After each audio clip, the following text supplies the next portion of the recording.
तो कंट्री की working population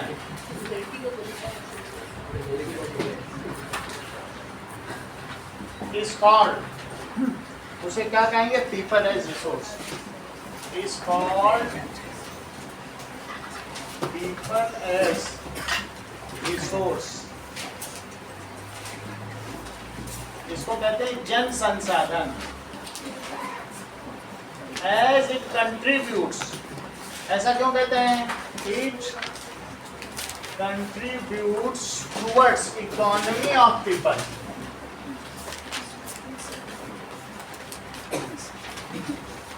of country, क्योंकि ये किसी भी देश की आर्थिक प्रगति में सहायक है, इसी वजह से कहते हैं। Now it is also popularly called human resource. It is also called human resource. जो लोग काम कर रहे हैं वो ह्यूमन रिसोर्स है, ठीक है। अब देखिए,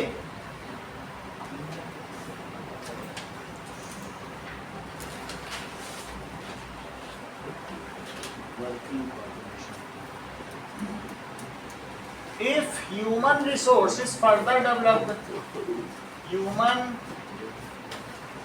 resource is further developed, कैसे, by educating them and investing on their health and skill development, by उन्हें एजुकेट कर दो, educating them and investing on their health and skill development, उनमें कौशल का विकास किया जाए, तो क्या कहेंगे, then it is called human capital formation.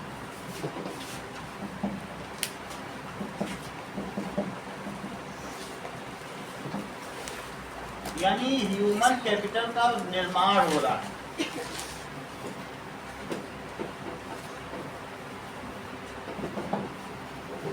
So, as they can,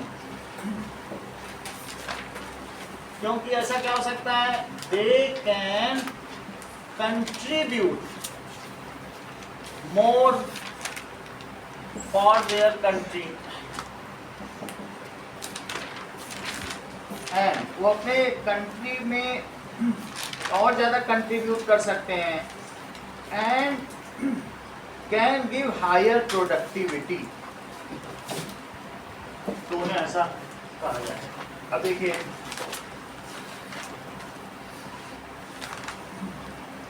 investment always results as return. अगर आप कहीं पैसा लगाते हो तो आपको उसका पैसा मिलेगा फायदा। इफ ए कंट्री इन्वेस्ट्स, क्या करे बताइए, money on its working population, then its working population क्या हो सकती है, will give higher return in terms of productivity and skills. उन पर पैसा करे गवर्नमेंट, उनकी शिक्षा पर करे, उनके स्किल पर करे। So if a government invest, कैसे इन्वेस्ट करे, invest on working population in field of, किस फील्ड में, in field of education, in field of education, health and skill, then this population gives better return. समझे इस बात को व्योम, मोदी सरकार ने कहा है कि वो 5 साल के बच्चों की शिक्षा पर अब और अधिक ध्यान नहीं देगी, वो 15 साल के बच्चों की शिक्षा पर ध्यान देगी। ऐसा क्यों कह रही है? उसने अपनी नियम बदल ली, नीति बदल ली। क्यों कह रही है? इसलिए कह रही है, बोल रही है 15 साल से अगर मैं 3 साल इन नए बच्चों को, तुम सभी 15 साल के हो, तो कह रही जो नवोदय विद्यालय के जो जूनियर विंग के जो छात्र हैं ना, जो 9th और इससे ऊपर वाले, यदि उन पे ध्यान दिया जाए तो उनको हम बहुत अच्छा स्किल कर सकते हैं। क्योंकि यहाँ तक चलो किसी तरह से पहुँच गए, बहुत सारे नहीं पहुँच पाए, घर में कोई वो बना रहा है, दलिया बना रहा है, तो कोई कुछ बना रहा है, कह रहा उन पे मत ध्यान दो। ये जो पहुँच गए इनको इतना स्किल करो, जो इनके बच्चे होंगे ये तो अच्छा करेंगे, वो अपने बच्चों को खुद ही शिक्षित कर लेंगे।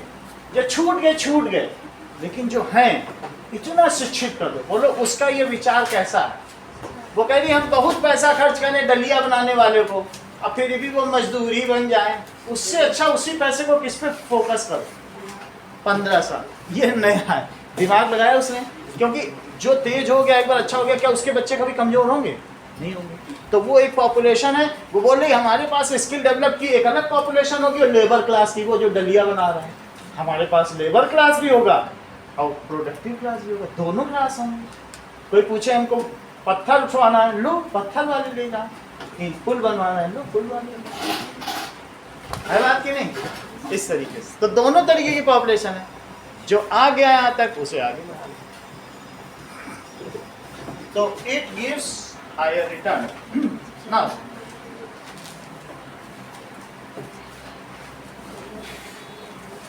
it is human resource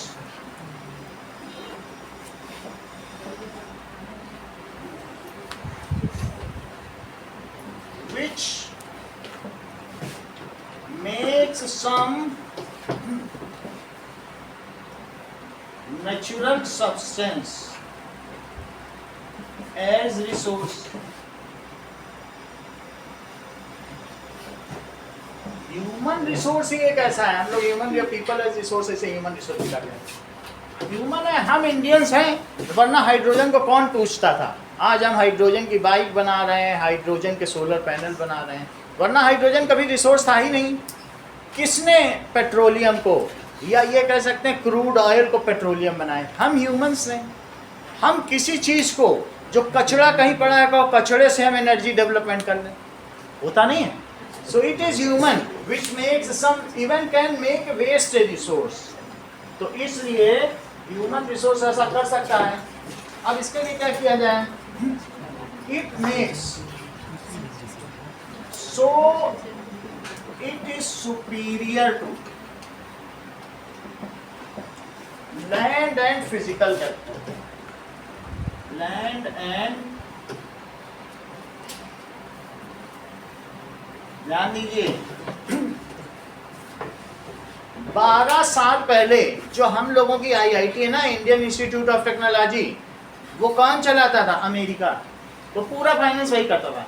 India से उसने कहा था तुम मत छोड़ो, हम जितना पैसा चाहिए एक नोट लिख के ब्लैंक चेक दो, हम तुम्हें दे देंगे, लेकिन जो तुम्हारे यहाँ आईआईटी में सेलेक्ट हो ऊपर के 10% बच्चे हमें दे देना, क्रीमी लेयर, बाकी 90% कचड़ा पेटी तुम रखना।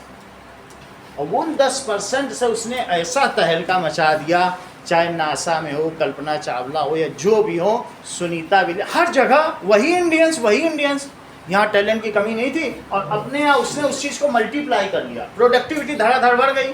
मोदी ने कहा रहने दो, तुम्हें एक पैसा नहीं देना है, हमारी लेयर हमारे पास रहेगी, ठीक है। अब हम लोग उसको, कोई अपना क्रीम लेयर या टॉप, वही लोग जब वो कहता था कि तुम वहाँ पहुँच जाओ, 5 साल काम करना, भाई जो अमेरिका पहुँच गया क्या वहाँ से वापस आएगा? और जो 5 साल रह गया, 5 साल में उसको इतनी सुख सुविधा, इतना सब दे दिया जाता था, वो आ ही नहीं पाता था इंडिया, वो वहीं का होकर रह जाता था। वो सिर्फ कहते थे कि हम 5 साल के लिए रखेंगे, लेकिन 5 साल बाद कोई आता नहीं कहीं से, वहीं के लोग हो जाते हैं। तो इस तरीके से अब हम क्या करते हैं, अपने टॉप जो लेयर्स हैं, इसको कहते हैं ब्रेन ड्रेन। क्या कहते हैं? हमारे यहाँ के जो सबसे ऊपर की ब्रेन है वो लोग लेना चाहते हैं, लेकिन अगर सरकार ध्यान दे तो कोई जाना नहीं चाहता, देश छोड़ कोई जाना चाहता है। तो इस तरीके से ब्रेन ड्रेन को बचा दिया।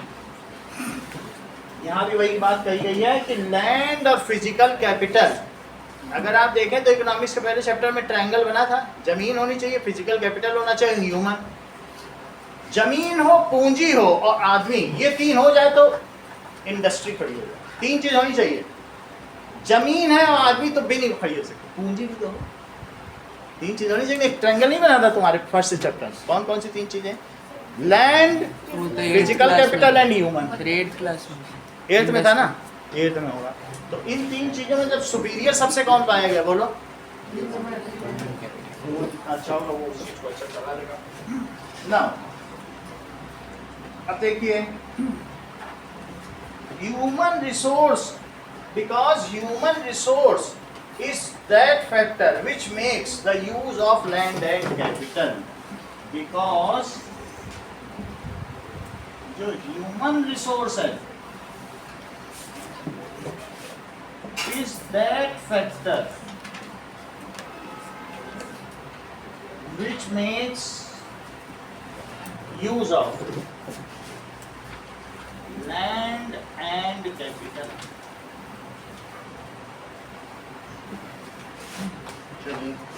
तो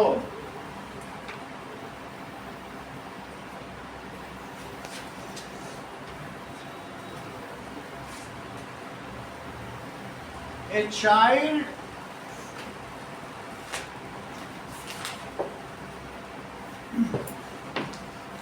with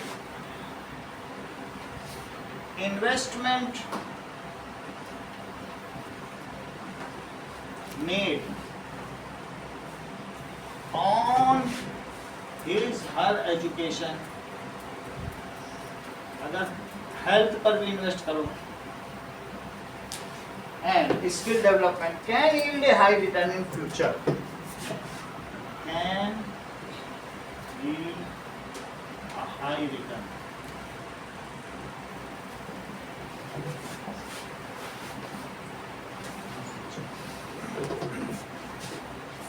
ठीक है। अब देखिए, countries like Japan have invested in human resource, they have invested on people in field of education and health, these people have made efficient use of resources, land and capital। तो एक ऐसी स्थिति थी, अभी आप 2000 तक देखो, जापान नंबर 2 की सबसे लार्जेस्ट इकोनॉमी थी, अब चाइना हो गया है, लेकिन अब नंबर 4 पे हो गया है। तो धीरे धीरे वो पीछे की सकता चला गया, जो भी रीज़न हो, क्योंकि वहाँ की जो ओल्ड एज का ही फैक्टर है कि वहाँ लोग ओल्ड होने जा रहे हैं। वहाँ के लोग ना नमक खाते हैं, सबसे बड़ी चीज़ है, ना चीनी खाते हैं, और इस वजह से वो मर ही नहीं रहे हैं, ये बड़ी दिक्कत होगी। तो और लेकिन उनके 106-107 साल की एज हो गई, नमक और चीनी छोड़ दी उन्होंने बस ज़िंदगी में, और सब कुछ खा रहे हैं, और फिर उनको यही दोनों चीज़ें जहर हैं, और दोनों ही छोड़ दिया। पहले गवर्नमेंट उनको 100 साल का होने पे चांदी की तस्वीर दिया करती थी, अब इतने 100 से ऊपर हो गए कि गवर्नमेंट की प्लानिंग फेल हो गई, वो निगेटिव में चली गई, तो उसने वो तस्वीर देना भी बंद कर दिया। बोला नहीं, इतने सारे हो रहे हैं, कहाँ तक देंगे तस्वीर। और लेकिन वो नए बच्चे पैदा ही नहीं करना चाहते, उनका भी इटली जैसा ही है। इटली में पिछले 6 महीने से एक भी बच्चा पैदा नहीं हुआ, वही जापान का। तो यूरोपियन कंट्री में दे आर रिलक्टेंट टू, ठीक है, प्रोड्यूस ए चाइल्ड, वो अपना खुद मजा करना चाहते हैं, और कैसे भी पैदा करेंगे। एक औरत जिंदगी में 5 बार पति बदलती है, एक मर्द भी अपनी जिंदगी में औसतन 6 बार पत्नी बदलता है, ऐसे में बच्चा कहाँ रहेगा और किसके पास रहेगा। तो वो लोग इस ग्रेजुएशन में पढ़ना नहीं चाहते, समझ में आ गई बात। सो दे आर रिलक्टेंट, इसलिए लोग जहाँ पर भी तुमको बुकलेट मिल जाएगी अच्छे अच्छे स्टोर से, बुक स्टोर में, डाइंग इटली, ये बुक लीडिंग, मरता हुआ इटली, थोड़ी दिन में बचेगा ही नहीं। जहाँ जिसने प्रोडक्टिविटी बंद कर दी, वहाँ कौन बचेगा। तो जापान क्या कर रहा है, इज इन्वेस्टिंग, देखो जापान हैज इन्वेस्टेड, ठीक है, मनी ऑन ह्यूमन। अगर ह्यूमन रिसोर्स पे बनाया जाए तो क्या उसे ह्यूमन कैपिटल रिसोर्स बनाया जा सकता है। Japan has invested money on human resource and converted it into human capital formation, पैसा लगा दिया उसमें, बन गया।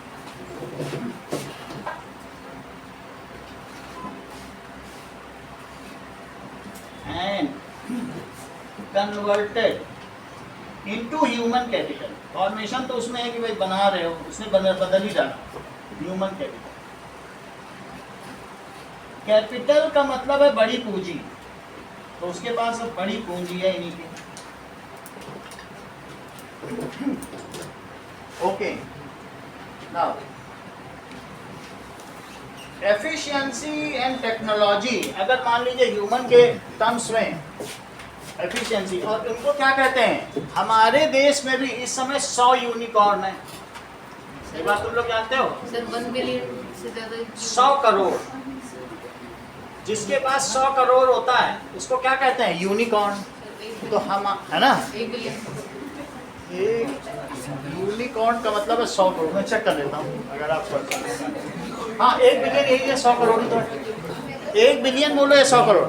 तो अभी हमारे देश में पूरे विश्व में सबसे ज्यादा यूनिकॉर्न इंडिया में है ना। यूनिकॉर्न की जो लिस्ट होती है, यानी हम लोग क्या करते हैं बताइए, जो समझो इस बात को, 3 साल तक जो गवर्नमेंट है वो कोई भी नया इंटरप्रेन्योर से कोई टैक्स ही नहीं लेती। बोला 3 साल तक फ्रीली बिजनेस करो, 3 साल बाद तक अच्छा गेन हो जाए तब हमको देना।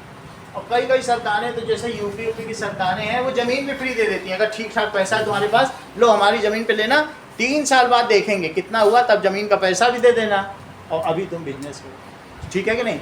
तो जबकि कई कई ऐसी भी सरकारें हैं यहीं की, भारत की, जैसे ममता बनर्जी की सरकार, उसने टाटा वाली नैनो वहाँ खोली थी कंपनी, तो वहाँ पर उनके जो मजदूर हैं वो सब कौन से हैं, कम्युनिस्ट के।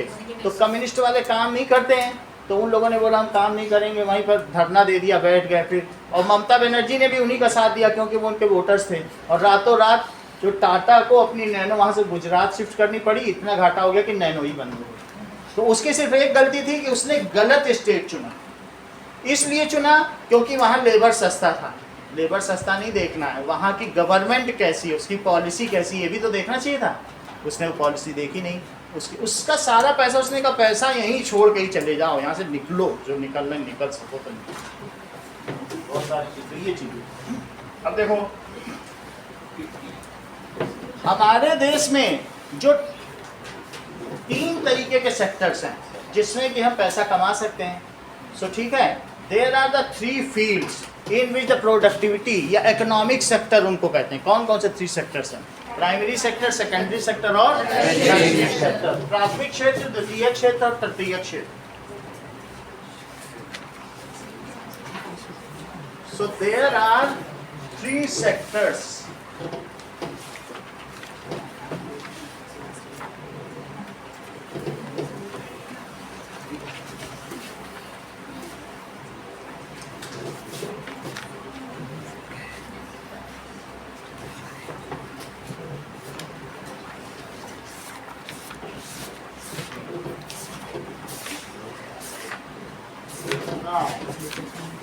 चलो, सो जो people engaged in economic activities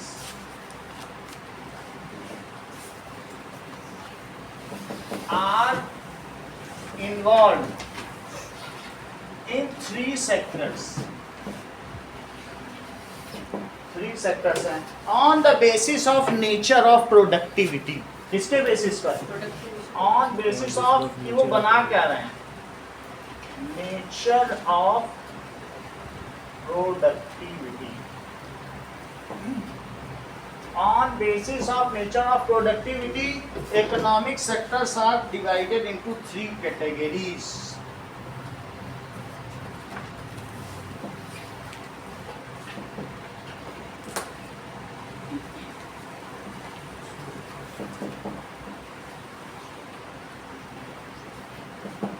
That is primary sector.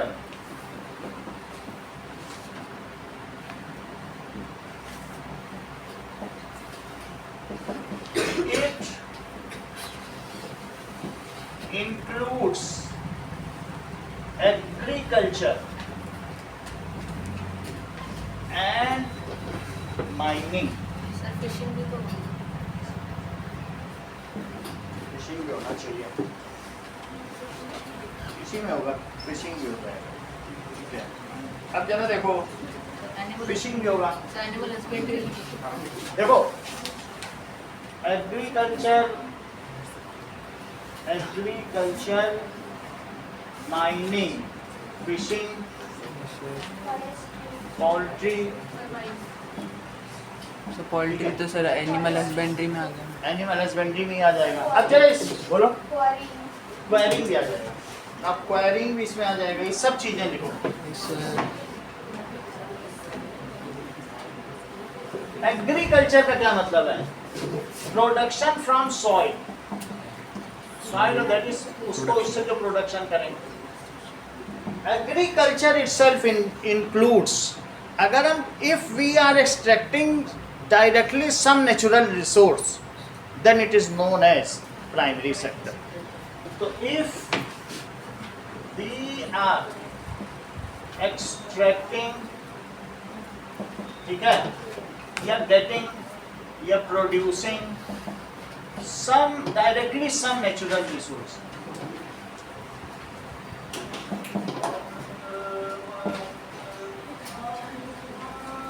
it is primary sector. Whatever we get from primary sector, it is directly sold to market without processing. हमने जो पाया अगर हम ऐसे ही बेच दें, बस उतना ही करना, रॉ मटेरियल।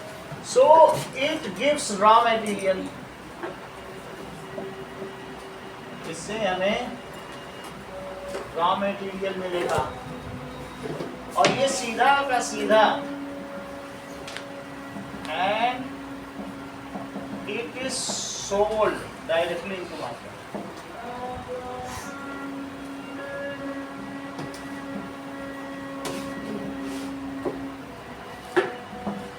फॉर एग्जाम्पल जैसे फार्मिंग एक प्राइमरी सेक्टर है एंड जो इट्स ग्रेन्स होंगे, फ्रूट्स होंगे या वेजिटेबल्स, इसमें हॉर्टिकल्चर आ जाएगा, विटीकल्चर आ जाएगा, सब कुछ इसी में आ जाएगा। फार्मिंग में सब कुछ आ जाएगा, ठीक है। एंड वेजिटेबल्स इसी बेच दिया जाए, सोल्ड। दूसरी चीज, अगर मान लो तुमने जमीन में से ऐसे ऐसे खोद दिया, इसको कहते हैं उत्खनन, इसको क्वेरिंग कहते हैं। इसको क्या कहते हैं? इसे क्या कहेंगे? तो कभी लोग मंडोर गए हो तो मंडोर में वहां पे सबसे ज्यादा मकराना है, वो सफेद ऐसे पत्थर यहाँ खोदे जा रहे हैं, वो ऊपर से ही खोदे जा रहे हैं, अंदर जाने की जरूरत नहीं है। ऊपर से खोदो, पत्थर निकलना है। एक होता है जमीन के अंदर जाके कोयला निकालना, वो माइनिंग है। और ऊपर से करो, उसको खनन कहते हैं। और ऊपर से खोद दो तो उत्खनन। क्या कहते हैं? उत्खनन। तो दैट इज क्वेरिंग। तो यहाँ पर राजस्थान में ज्यादातर जो करोड़पति बने वो सब क्वेरिंग कर करके, क्योंकि यहाँ पत्थर की कमी नहीं है। पत्थर को तोड़ना बेचना, इसी से ताजमहल बनेगा, इसी से राम मंदिर बनेगा। तो इट इज कॉल्ड क्वेरिंग।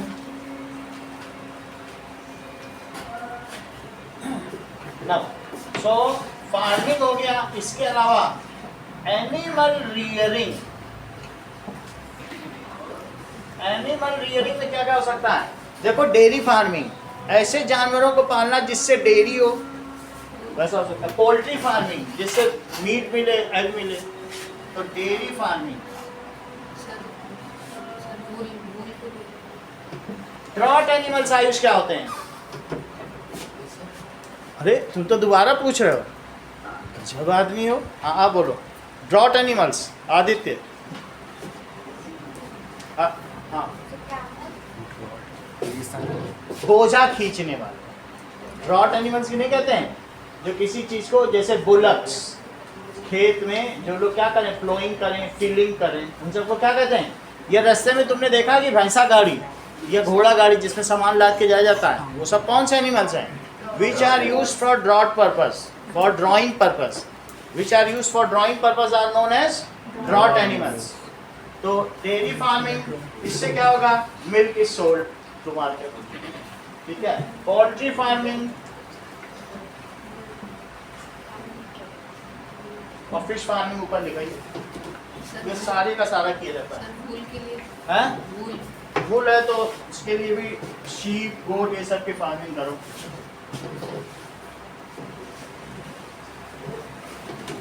चलिए, तो फर्स्ट सेक्टर क्या हो गया? Mining and quarrying, fishing, poultry. विश्व की 1/3 पॉपुलेशन फिश फार्मिंग से चलती है, फिशिंग। क्योंकि जितने भी कोस्टल एरियाज हैं वहाँ सब बारिश भी ठीक ठाक होती है, तो राइस का उत्पादन होगा और साथ में फिश। तो राइस और फिश यहाँ के लोगों का, राइस एक स्टेपल फूड है, मुख्य भोजन होता है जो कार्बोहाइड्रेट हो और उसके चारों तरफ जो एक्स्ट्रा प्रोटीन होता है या और कोई भी विटामिन होते हैं वो सब उसके साथ एसेसरीज है, लेकिन स्टेपल फूड तो कार्बोहाइड्रेट ही होता है ना। तो राइस और कौन सा हो सकता है? कॉर्न और दैट इज व्हीट, ये स्टेपल फूड।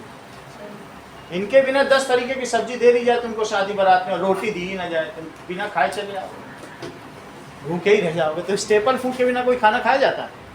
या राइस मिलनी चाहिए या रोटी मिलनी चाहिए, तभी खा पाओ। तो इस तरीके से सेकेंडरी सेक्टर क्या है? इंडिया बहुत पहले प्राइमरी सेक्टर में, हम समझो हमारा एक्सप्लॉइटेशन हुआ क्यों है? सब ये जो ब्रिटिश जो है ना, हमारा रॉ मटेरियल ले गए, हमारा कोयला ले गए जहाज़ों में भर के, और हमारा सारा कॉटन ले गए। जबकि सबसे बढ़िया कॉटन हमारे यहाँ ब्लैक सॉइल है, महाराष्ट्र में सबसे अच्छा कॉटन साउथ में होता है, साउथ पेनिनसुलर रीजन में।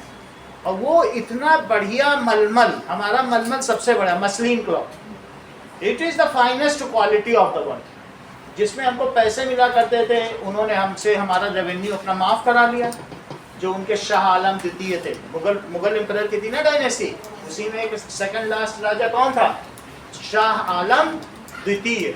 उनसे माफ़ करवा लिया, खूब यहाँ से पैसा उगाया और उसी पैसे से यहाँ का कॉटन ले लेके वहाँ बेच। इतना ही नहीं, अभी थोड़े समय पहले हमारा इतना अच्छा कॉटन सब बांग्लादेश जाता था।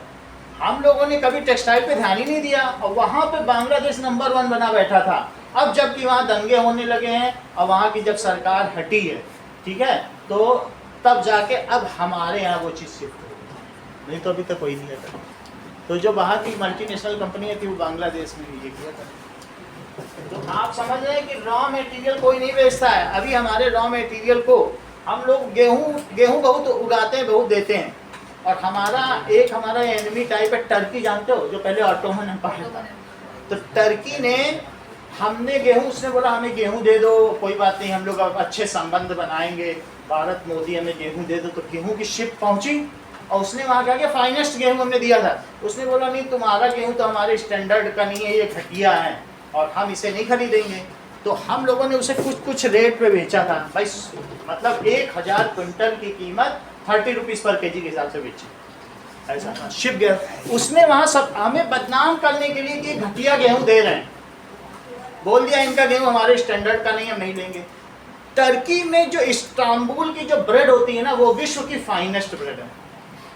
और टर्की का जो इस्तांबुल का शहर है ना, वो घूमने लायक शहर है और वहाँ सबसे अच्छी ब्रेड बनती है। उन्होंने कहा हमारे यहाँ की ब्रेड के लिए तो तुम्हारा गेहूँ बिल्कुल सही नहीं। तो इंडिया ने वो वापस नहीं मंगाई अपनी शिप, उसने आसपास बात की किसको चाहिए किसको। तजाकिस्तान ने कहा उनको 30 में बेच, हमें 40 में बेच।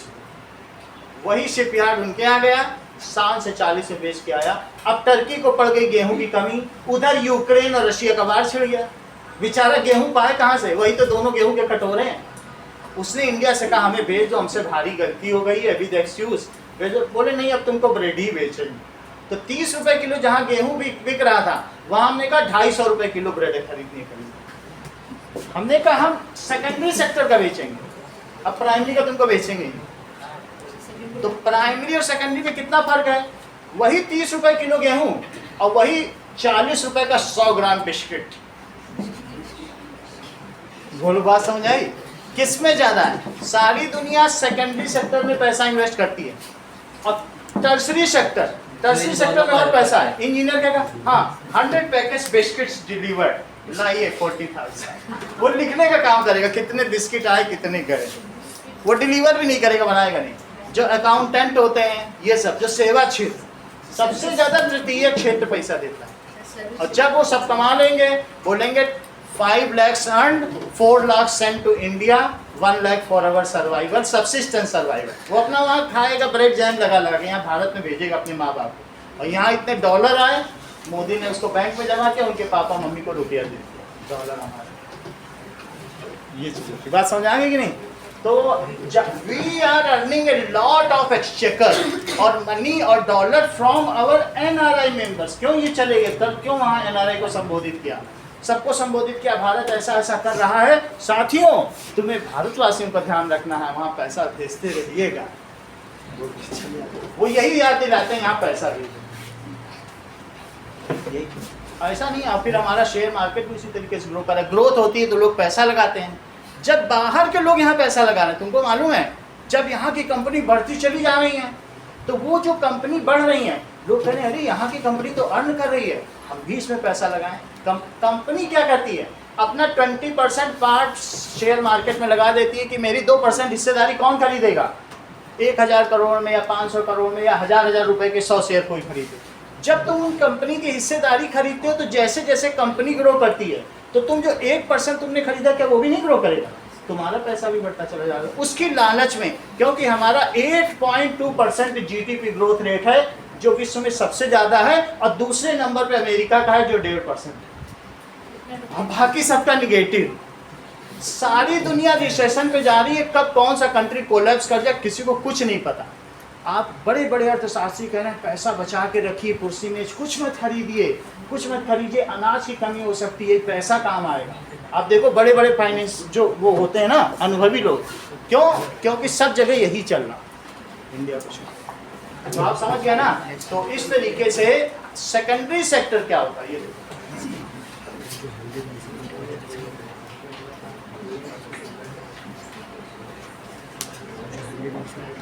समझो, whatever raw material we get from primary sector. मान लीजिए आपने माइनिंग से ओर पाया, इफ ओर को रिफाइन करोगे तो क्या मेटल मिल जाएगा?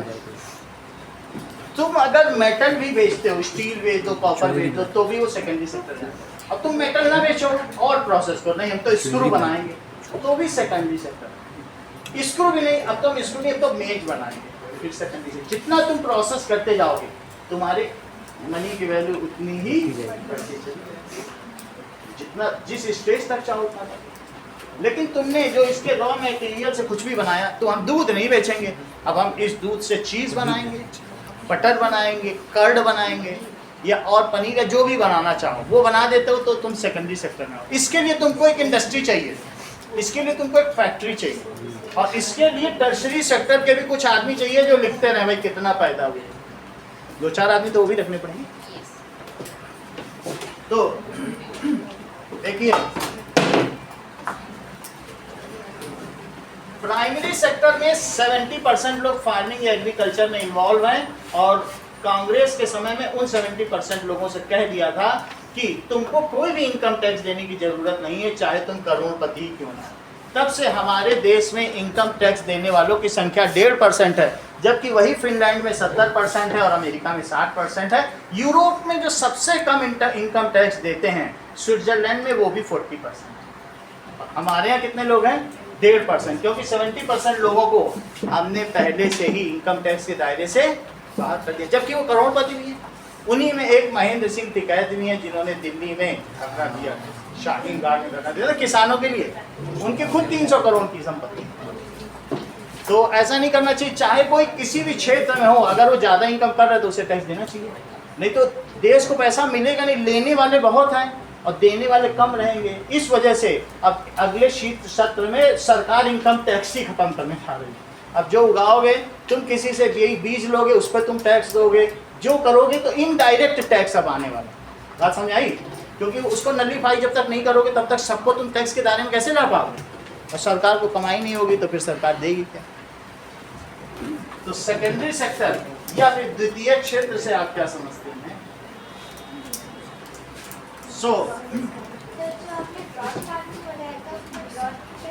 क्या DRAUGST होगी, लिखा नहीं कहीं ड्रॉट फार्मिंग लिखो।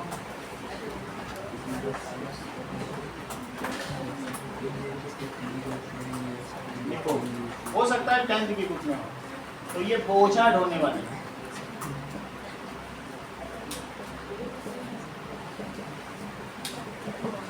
It is manufacturing and processing sector.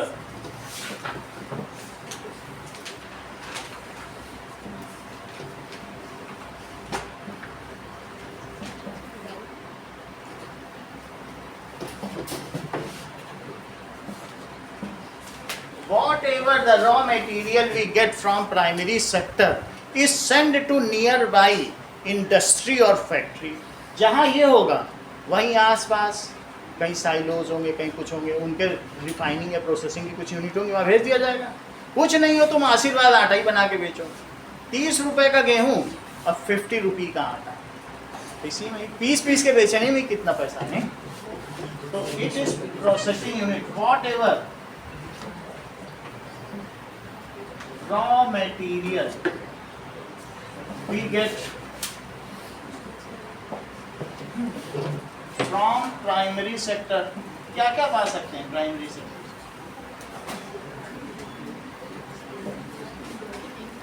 Milk पा सकते हैं, ग्रेन्स पा सकते हैं, और भी कुछ पा सकते हैं। मान लीजिए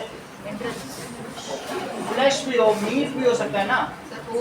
आप जानते हैं मीट की भी प्रोसेसिंग होती है, मीट को ड्राई करके कट करके नमक लगा के पैकेटिंग करके वो बहुत सब किया जाता है, उसकी प्रोसेसिंग होती है। ये सारी चीज़ें, या ओर होते हैं जो ज़मीन से निकाल लिया, फिर बाद से उससे तांबा बनेगा, कॉपर बनेगा, इधर ये सब बनेगा कि नहीं बनेगा। और भी कोई चीज़ बन सकती है क्या?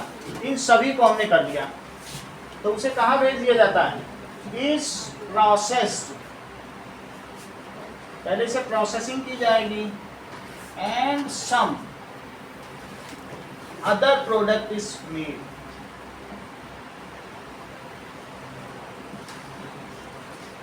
ऐसा कैसे किया जा सकता है? यूजिंग मशीन्स, इनके लिए कुछ मशीन्स होंगी या प्रोसेसिंग यूनिट्स होती हैं। प्राइमरी सेक्टर को छोड़कर भी तो होता है, जैसे बिल्डिंग हो गया, कार बनाना, जैसे कि अभी इसको मैं चेक करता हूँ, तो उसमें मिट्टी की लगती है, चेक करते हैं इसको क्या है। सेकेंडरी सेक्टर में ही आएगा मेकिंग बिल्डिंग।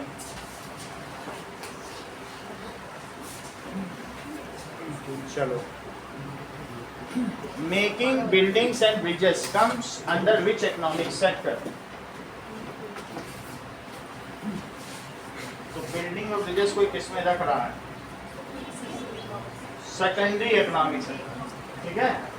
सो कहीं भी कुछ भी काम हो, मेकिंग बिल्डिंग एंड ब्रिजेस भी आएगा। देखो उसी में से, उसी मिट्टी को लिया, उससे सीमेंट बनाई, अब उस सीमेंट से घर बनाई, प्रोसेस करके फिर प्रोसेस किया।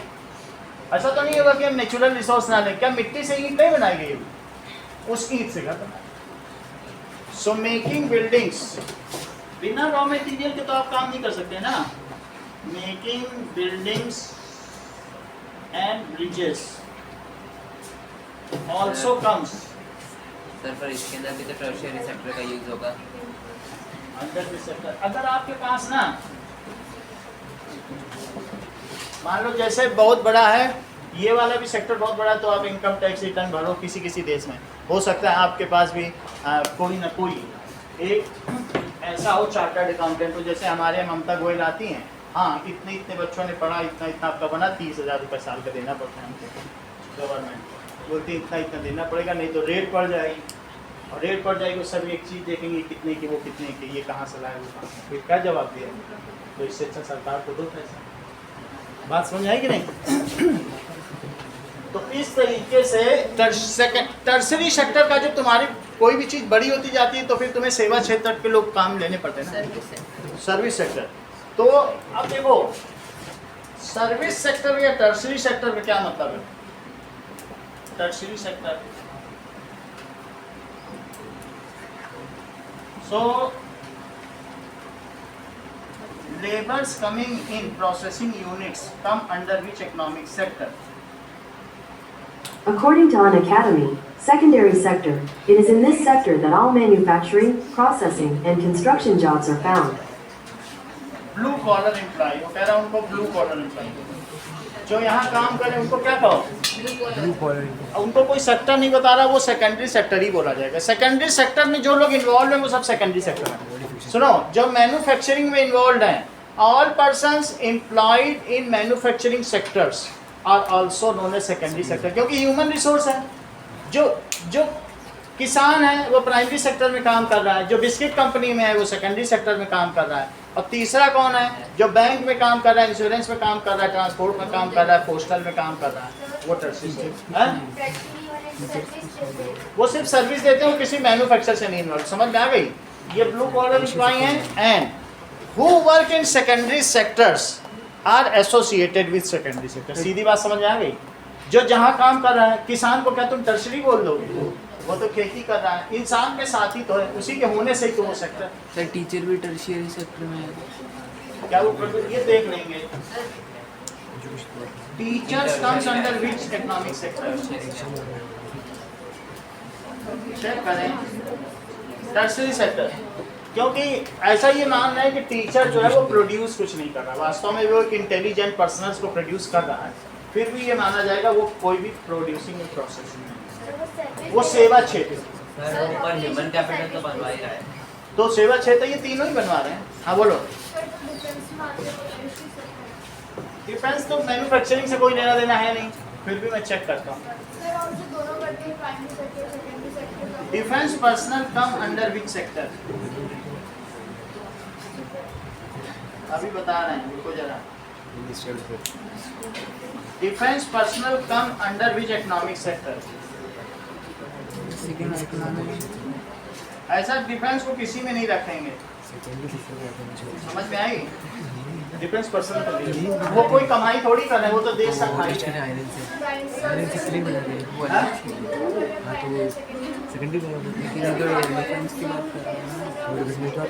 अरे लेकिन वो तो इंजीनियर जो खेती कर रहा है वो खेती करेगा, और जो फैक्ट्री में काम करेगा फैक्ट्री, दोनों काम को इतना मेहनती कोई नहीं। कि सुबह खेती करे शाम को बिस्किट बनाए, ऐसा थोड़ी होता है। समझे? अभी तुम्हें समझ में आ गई बात? समझ में आई? जो खेती करेगा वो किसान है, वो प्राइमरी सेक्टर में, जो बिस्किट बनाएगा वो सेकेंडरी सेक्टर में, और जो सेवा क्षेत्र करेगा जैसे टीचर, डिफेंस वाले किसी सेक्टर में नहीं, वो लोगों का पैसा खा रहे हैं। चलो इट इंक्लूड्स। हाँ बोलो। सर जो टर्शरी सेक्टर में होते हैं वो ज़्यादा एजुकेटेड होते हैं। क्या टर्शरी सेक्टर में होते हैं वो ज़्यादा एजुकेटेड होते हैं। ज़्यादा ये ज़्यादा है। सुनो, दीज आर ये blue collar employ and these are skilled, most skilled persons ही टर्शरी सेक्टर में आते हैं। तो it includes service sector, for example banking, insurance, postal. हाँ बोलो। Postal service. लेकिन डिफेंस तो सर्विस देता है।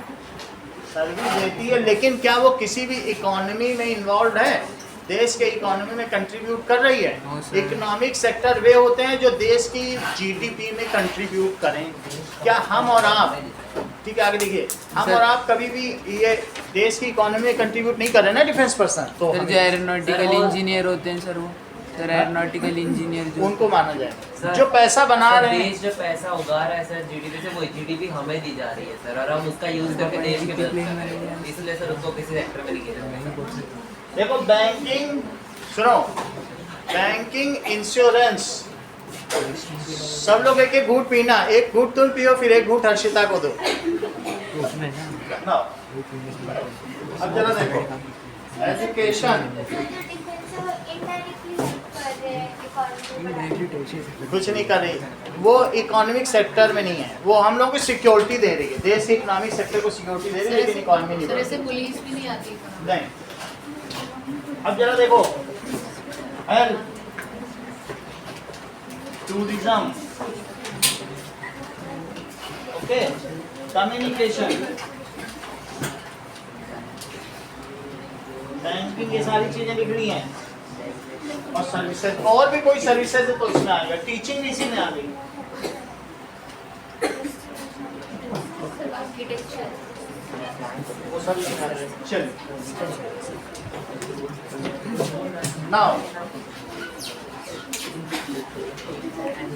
now as these services add value to the nation, so these are known as economic sector.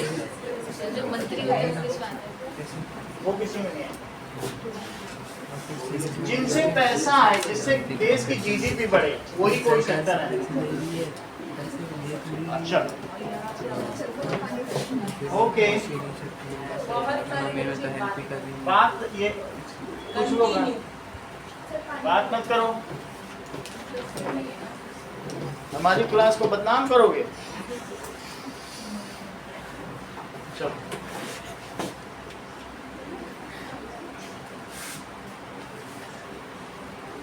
now those activity as, हाँ बोलो, is, अभी देखता हूँ, add value to the nation,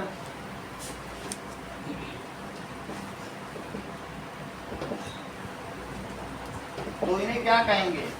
So these are called economic sectors, इन्हें economic activities भी कहते हैं।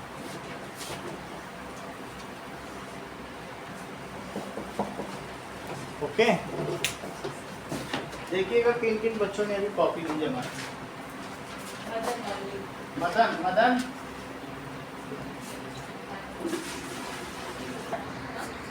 हो गया क्या? चला, सिविक्स में भी की।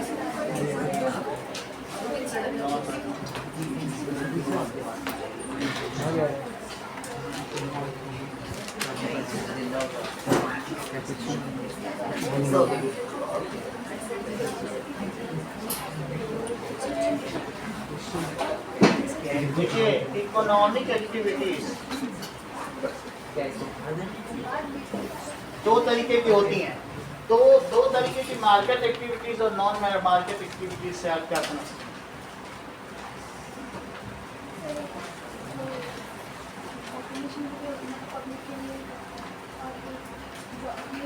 सही। Now economic activities are of two types, एक है कि मार्केट एक्टिविटीज और एक है नॉन मार्केट एक्टिविटीज।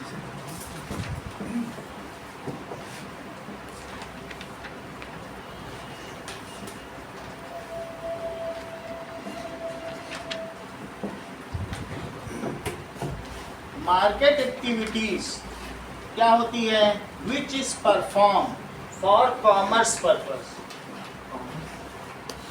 वाणिज्य के लिए की जाए। मार्केट एक्टिविटीज कौन सी हैं? आर दोज एक्टिविटीज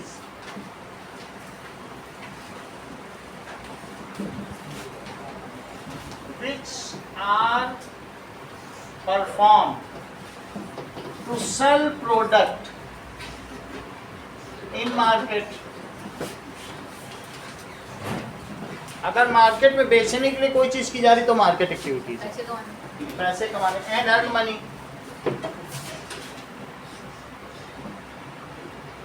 लेकिन कुछ कुछ ऐसे भी किसान होते हैं जो सब्सिस्टेंस फार्मिंग करते हैं, केवल अपनी जीविकोपार्जन के लिए। आपने करना इफ जो नॉन मार्केट एक्टिविटीज है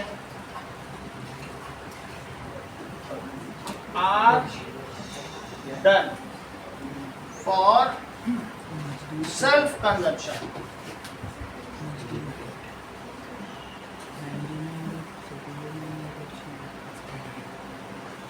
फॉर एग्जाम्पल सबसिस्टेंस फार्मिंग।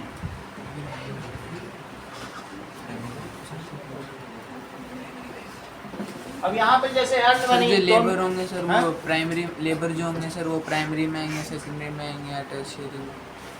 अब अगर जो अपने लिए ही कर रहा है क्या कर सकता है किसी चीज़ के लिए, वो तो देखने का रॉ मटेरियल, वो तो अब एक है कि on basis of nature of production and on basis of, उसी सेक्टर को मैंने अलग अलग तरीके से बांटा। अगर देखो मैं इसमें क्या करूँ, ये कैसे है, जैसे फॉर मेकिंग चीज़ किस में आएगा, तो वो बेचने के लिए करेगा।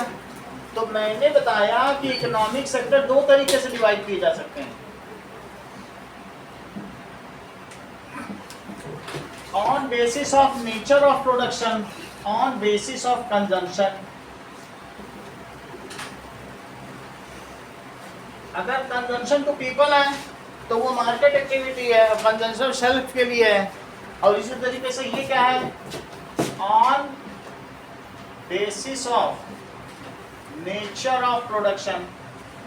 अगर nature of production raw material है तो ऐसे में उसे प्राइमरी सेक्टर में कहा जाएगा।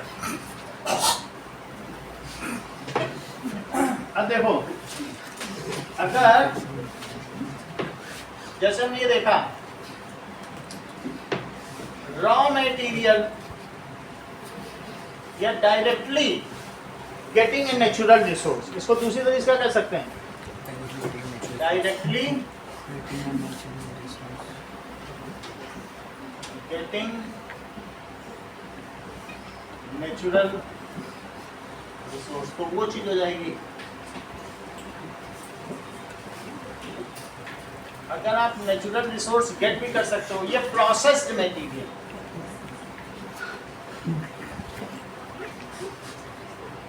और ये क्या है, service sector. On basis of consumption के दो फ्लो चार्ट लो, बताओ। सेल्फ कंजम्पशन में, पब्लिक कंजम्पशन में क्या होगा, पब्लिक और सेल्फ कंजम्पशन, ठीक है। पब्लिक कंजम्पशन में आएगा मार्केट एक्टिविटी, और इसमें क्या आएगा, नॉन मार्केट। इसी तरीके से इसमें क्या आएगा, प्राइमरी सेक्टर और सेकेंडरी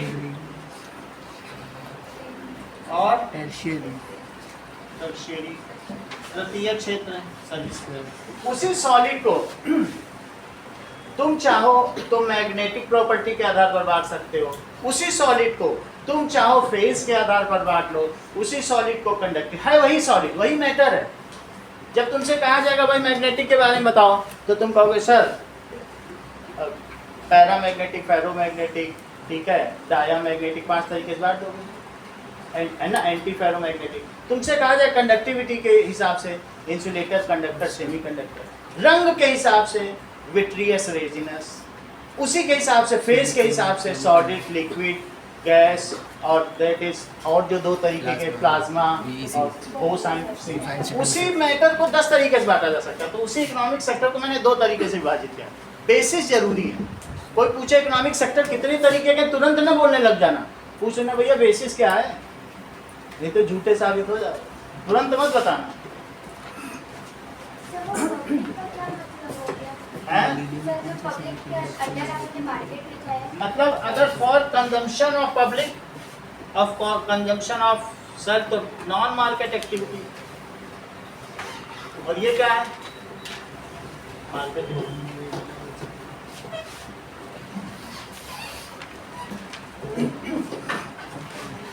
अब देखिए, education and skill are the major determinants of earning of an individual in the market. A majority of women having the very less education and low skill, they are low paid as compared to men. However, women with high education and skill are paid as per with men. अगर कई जगह तुमने ये भी पढ़ा हुआ है कि जो फीमेल हैं वो लो पेड होती हैं, ऐसा रशिया में भी, रशियन रिवोल्यूशन में भी था कि 31% वुमेन थी, लेकिन वो लो पेड थी। क्यों लो पेड है, क्योंकि वो लेबर क्लास एम्प्लॉय थी। लेकिन अगर वही वुमेन कहीं CEO बन जाती है और उसमें वैसे ही स्किल्स हैं और वो अपनी योग्यता के आधार पर वहाँ पहुँची है, then she will be paid as part to man. लेकिन स्त्रियाँ जहाँ लेबर की बात आती है तो क्या पुरुष के मामले में उतने काम कर पाती हैं? अभी यहाँ पर आप चले जाइए कि दैट इज प्रेशन गिल के पास है, सब मजदूर खड़े रहते हैं, ठीक है कि नहीं? तो वहाँ जब जाओगे तो 700 रुपये में पुरुष लेबर दिहाड़ी पे मिलता है, 500 रुपये में स्त्री लेबर। तो स्त्रियों को 500 रुपये, क्योंकि लोगों को मालूम है कि इनसे भी ईंट ढुलवाएंगे 12 बजे तक ये लेट जाएंगी, और पुरुष शाम तक ईंटें ढोता रहेगा। 3 मंजिल ईंट ढुलवा औरतों से, बोलो 10-10 ईंट उठाओ, पहले तो 10 उठाएगी नहीं, क्योंकि हम तो 8 ले जाएंगे। तुमको शाम को पता चल जाएगा ये 500, तुम्हारा 700 ज़्यादा बेनिफिशियल पड़ेगा, तुम सर पकड़ लोगे 500 देने में, क्योंकि वो 8 ईंट से ज़्यादा उठा ही नहीं पाएगी एक बार। हम तो भुगत चुके हैं, और लेकिन उसको छोड़ भी नहीं सकते ना आधे में, उसको तो दिहाड़ी पूरी करनी पड़ी। और लेकिन जो मेल वर्कर हैं उनके साथ एक फायदा भी, उनको तुम काम करवाते समय 2-2 गाली भी साथ में दे सकते हो। फीमेल वर्कर को कैसे गाली?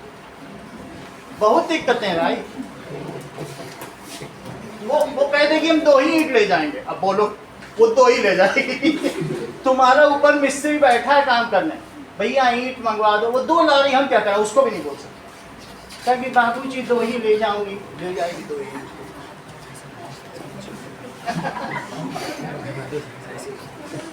जिसको मालूम है वो ये गलती नहीं करेगा, लेकिन जिसको नहीं मालूम गलती हो जाती है ना। तो ये क्या कहा गया है? देखो, female labour are less paid than man labour, ये तुम्हारी बुक का ही प्रश्न है। देखो, female labour are less paid than man labour. Male labour, ठीक है।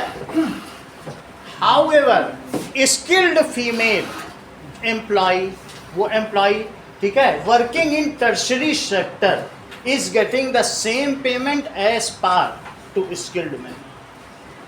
So, however,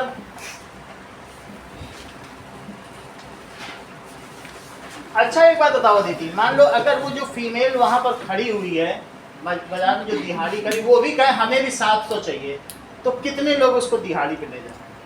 कोई नहीं ले जाएगा। वो मतलब अगर 100 और भी बढ़ा दे 600, तब भी वो खड़ी रहेगी सामने। वो 500 दे रही तब लोग सोच रहे हैं, 700 कर देगी, ले जाएंगे। वो उसकी मजबूरी है, क्योंकि उसकी बॉडी अलाउ नहीं करेगी ना उतना मेहनत। तो इस तरीके से however skilled female labour, female employ, ठीक है, get same salary as skilled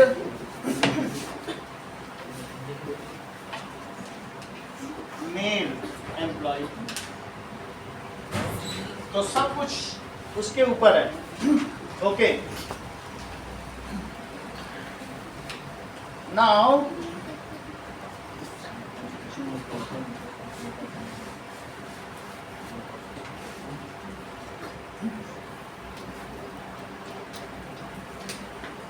education and health are important assets.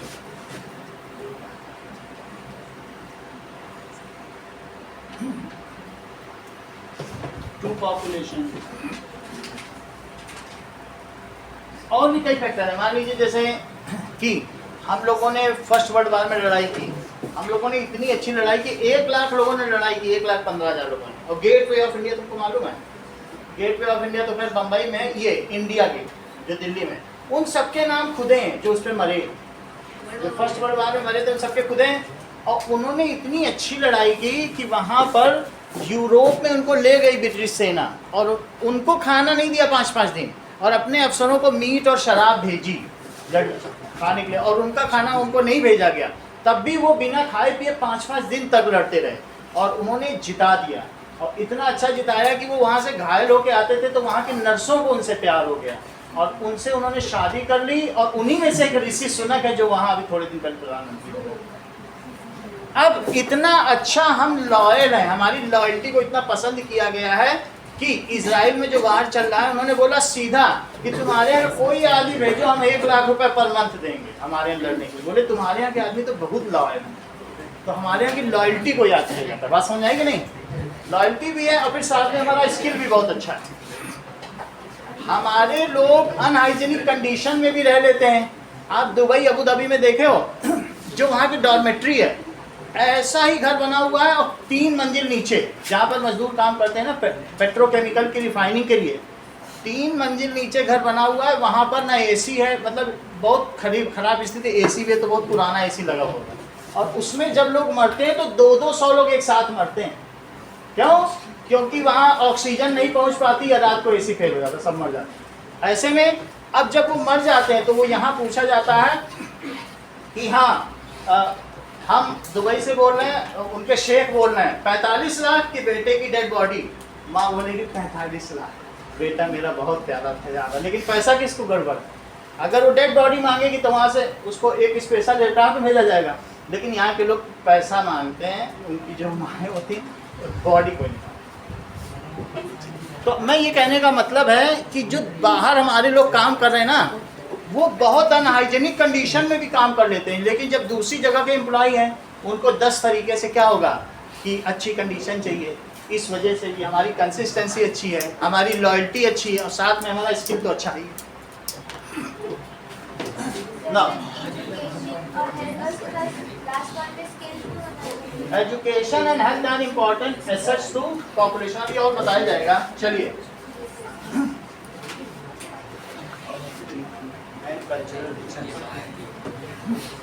Okay, now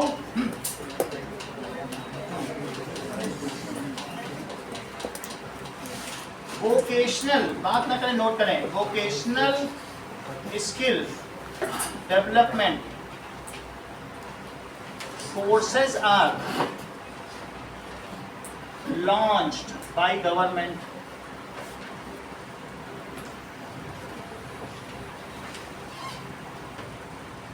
for secondary and higher secondary students। तुम्हारा जैसे सेकेंडरी स्टूडेंट्स होते हैं और कुछ हायर सेकेंडरी जो 12th के बच्चे हैं, उन सब के लिए गवर्नमेंट ये कर रही है, ठीक है। For high school students, high school को सेकेंडरी कहते हैं,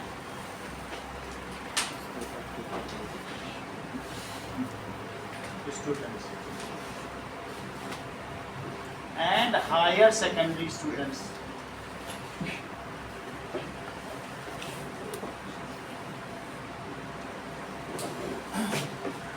जैसे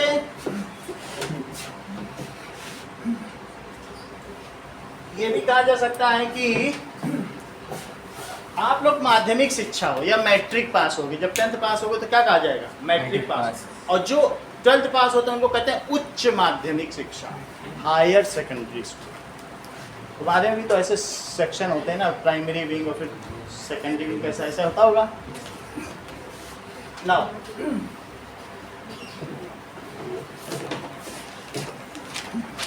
literacy rate has increase from 18% to 65% और अभी 73% है। कहीं किसी के में नई बुक है 71 टू 73 में, अभी अपडेट बता देता हूँ 74% है,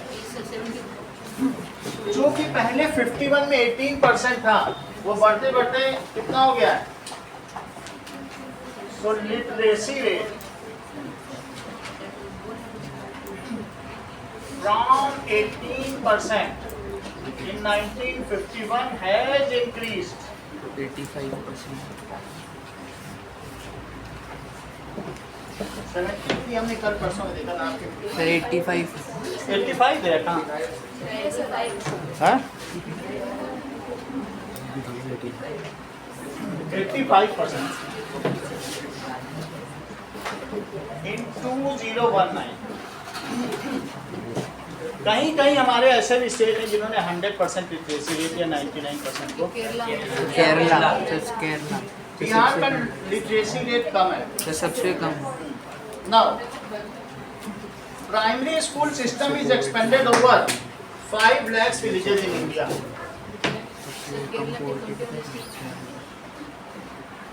अच्छा, एजुकेशन has expanded। हमसे पहले लोग से क्यों बात करिए, वो उभरता हुआ कलाकार है। That is villages in India। उसको डिस्टर्ब मत किया करो, वो नाम रोशन करेगी कोचिंग का।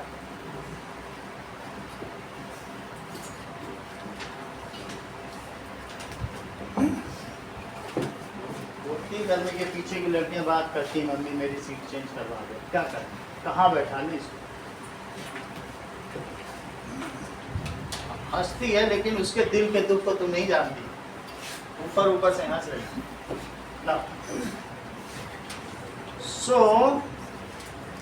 Navodaya Vidyalaya also have been set up in each district। vocational scheme have been developed in high school students। ये सारी चीजें की गई हैं अब जरा देखिए, there are certain questions.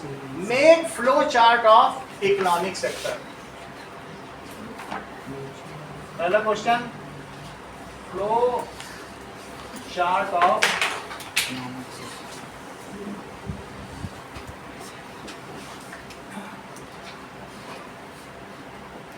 write a note on 3 types of economic sectors.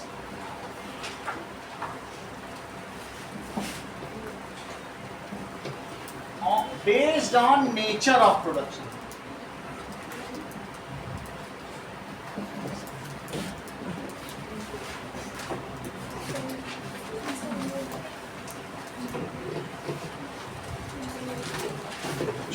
Define human resource.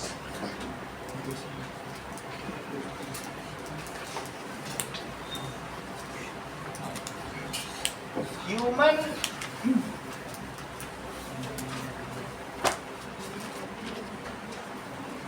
capital formation.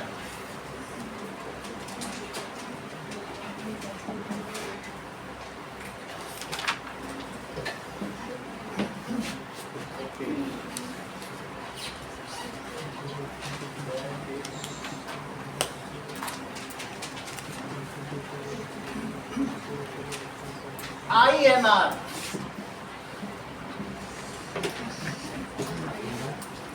अभी लिखाएंगे. Unemployment.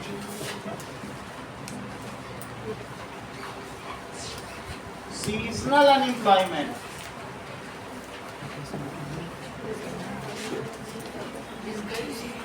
Disguised unemployment.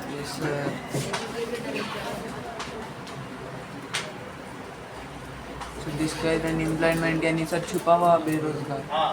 Educated unemployed. Educated unemployed. कितना काम करना है?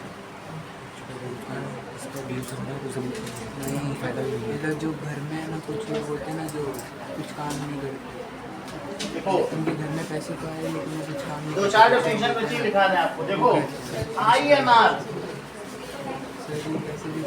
that is infant mortality rate.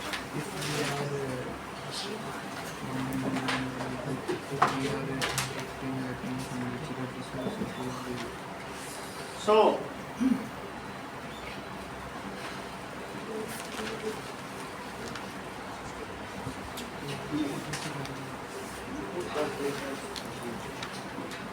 IMR की डेफिनेशन देख के बताते हैं. 1000 बच्चों में होगा, लिखा है बुक में.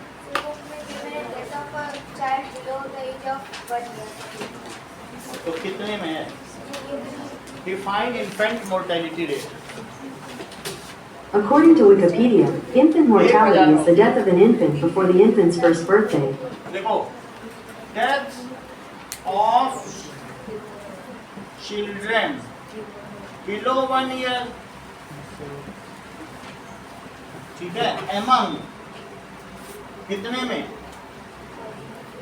1000 बर्थ. जो 1000 बर्थ में कितने बच्चे मर गए? 1 साल से पहले. 1 साल से पहले मरे तो इन्फेंट माना जाए. ठीक है. Next is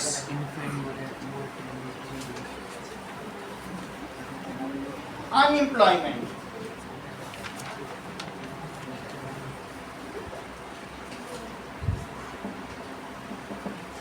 People who are willing to work but cannot get job.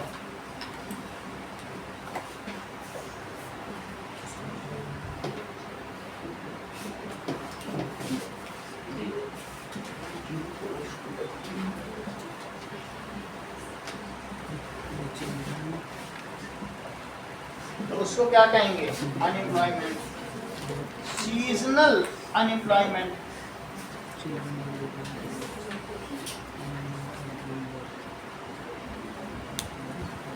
जैसे खेती में होता है तो उसमें क्या होता है कि in rural area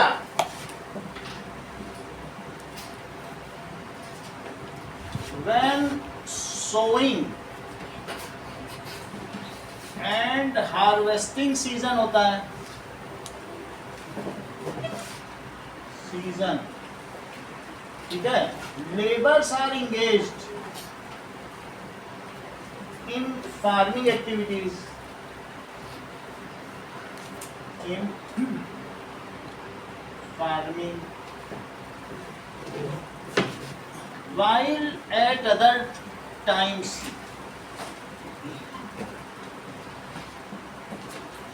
these are unemployed। इसे क्या कहेंगे? सीजनल अनएम्प्लॉयमेंट, डिसगाइज्ड अनएम्प्लॉयमेंट, ये क्या है? छिपा हुआ बेरोजगार।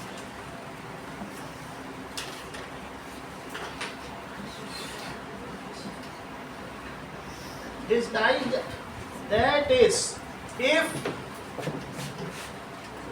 in some field few members can do farming या agricultural activities, but more than the needed family members are involve, दो ही भाई कर सकते हैं लेकिन उस घर के सातों भाई उसी खेत पे लगे हुए हैं, तो उसको क्या कहेंगे? सीजनल नहीं, उसको कहेंगे डिसगाइज। मोर देन, उनकी रिक्वायरमेंट नहीं है। हाँ, the needed persons are engaged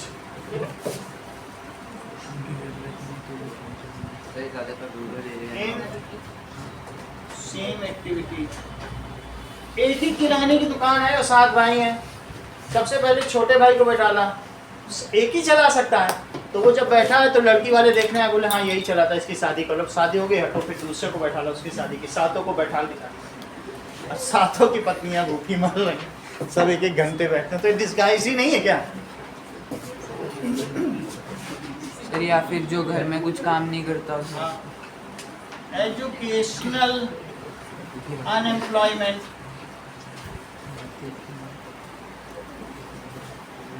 educational unemployment, that is,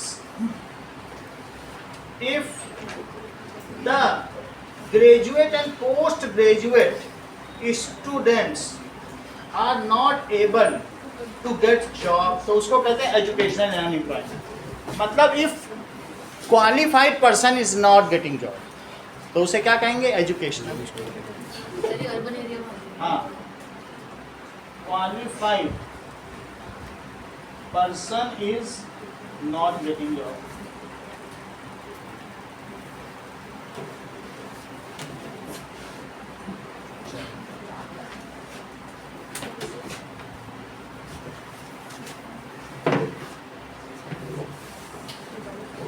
question number 3 करो बस।